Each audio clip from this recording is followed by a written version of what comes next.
review on Paolo Banchero's fifth foul, and how did that swing the outcome of this game? Oh, it definitely swung the series. It definitely swung the game. I have no idea what the explanation was. He came into his path. All I saw was Paolo getting an elbow to the face or backed into the face, and he got to the foul.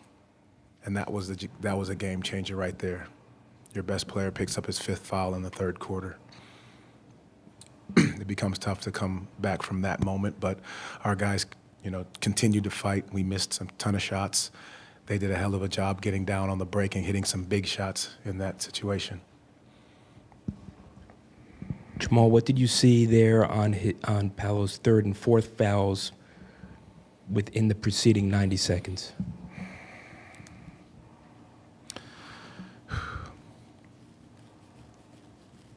What I saw was the fact that he was driving to the basket and not getting calls.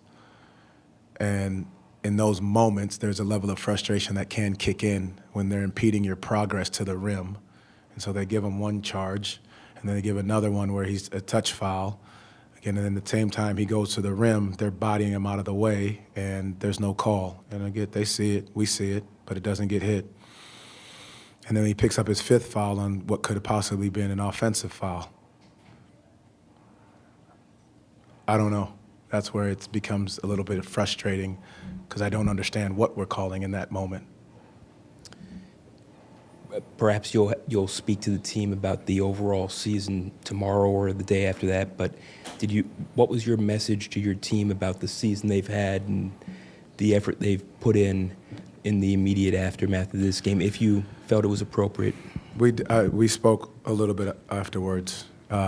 Despite all of the things that happened with the game, despite what we think is good call, bad call, right call, wrong call, those are all part of the game of basketball, and we understand that. But what we did say, and I said to this team, was I'm extremely proud of the way that they competed and represented the Orlando Magic all year. And you can go down the list for the things that have happened to this group and every reason to understand that we could have felt sorry for ourselves, and we never did. When Paolo goes down, guys stepped up. When Franz went down, guys stepped up. When Jalen went down, guys stepped up. When Mo went down, guys stepped up. When J.I. went down, guys stepped up. When Wendell went down, guys stepped up. Name the list. Goga goes down, guys stepped up. Everybody found a way. And that's who this group has continued to be and will continue to be moving forward. No matter the circumstances, no matter the adversity, no matter what you're hit with in a season, you find ways to step up and step into the moment that you're called upon. It's kind of been part of the story all season about the team's struggles shooting from three. There have been a lot of games like this one where there are a lot of open looks that just won't go down. How do you think the team handled the frustration of that of those misses, or what? How would that have changed the game, or just how do you kind of reckon with the shooting struggles in a game of this magnitude? In this moment, it's hard to judge exactly when those things hit us, because as Paolo fouled out, it changed the way in which we played. Different lineup, different rotation, trying to find the right moment, trying to find the right rotation in that moment. But again, we were up at halftime with the quote-unquote shooting woes and with them being on the free throw line a ton. So again, it's those moments. Yes, we see them, we're alert, aware of them, but we continue to fight through by defending the right way, trying to get easy baskets. That didn't happen tonight in the second half for multiple reasons. Jamahl, there was a sequence in the second quarter where Boston made a run, and then later in the third they went up 10 before a stoppage. Why not consider calling a timeout before it gets too much momentum their way? It was a 10-point game, correct? When I called the timeout, 60-70, called the timeout, and that was to settle us down. And so now in that moment, they go on another run, and then P gets that foul, and then we're in another situation. And so I think looking at it, you can burn it a couple times, but you're also understanding that these guys were getting great looks. If they were not getting good looks and we weren't at the rim, there's a definite reason to look at another one. But I think we got great looks, great shots, and that ball going in the hole, and they had the run-outs because of long shots, long rebounds, or misses at the rim.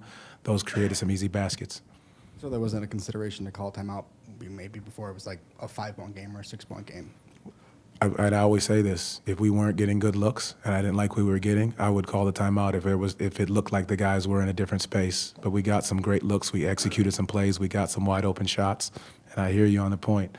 But if we weren't getting the looks that we needed, I absolutely would have thought about calling a timeout. But then as it got to 10, that was when it was like we couldn't find a way to put the ball in the hole. Then you slow it down. Jamahl, that's obviously one of the all-time offenses on the other side. How do you assess the way you guys were able to slow them, especially from 3 over the course of this series, and then obviously in the 3rd and 4th there they were able to break out from 3 finally? What changed there, you feel like?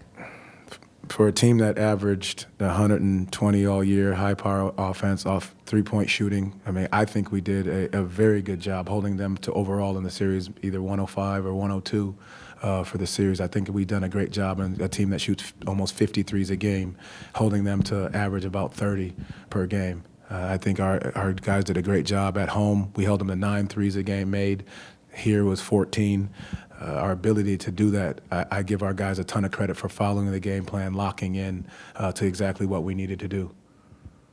What did Franz show you tonight and throughout the series that just stood out to you? I mean, his ability to take on all challenges, guarding, team's best players, being able to score on both on that end, the offensive side of the ball, just his toughness, his resilience to find ways to get things done, no matter the circumstances. Jamahl, perhaps this is too soon in the aftermath of the series, but projecting forward, what can a series where you guys battled Boston the way you did throughout these 5 games do for your group moving forward? Well, you have to take the lesson.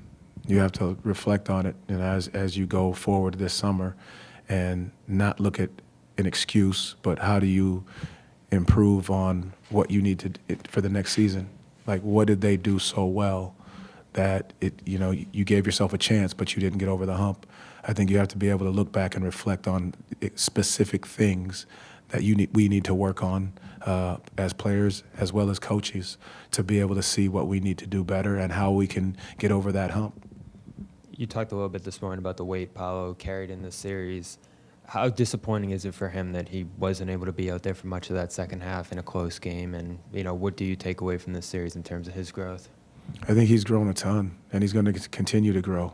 I think his ability to put a lot of that burden on his shoulders to try to do the right thing, to put guys in position to perform at a high level, understanding how defenses are covering him, what he needs to do, and how he's able to do that. I think this is a time that, when you look back this summer, you reflect on it exactly how we're going to have to work, what the things we're going to have to do. It's ultimate growth for him and for all of our young guys to see exactly what they need to do moving forward, because you just went toe-to-toe with the champs, for 5 games, and understanding you're right there in each game, and then there's just small margins of error. So how do you continue to work to get better at the little things that we need to do? Mentioned some of the specific things that you guys will have to work on this summer. Is that something that you think about right now, or do you just kind of look towards that in the future, or is there something that kind of sticks out to you right now? You process this game. You process what these guys have done all year. I go back to it just being very proud of the group that we have and what they've done, and their mindset all year, I think, is the biggest thing that stands out. There's obviously on-court work that we're always going to have to do, but I think the ability to have the mindset to get through anything that happens is very big for us. Good. All right. Thank you. Thank you. I appreciate it.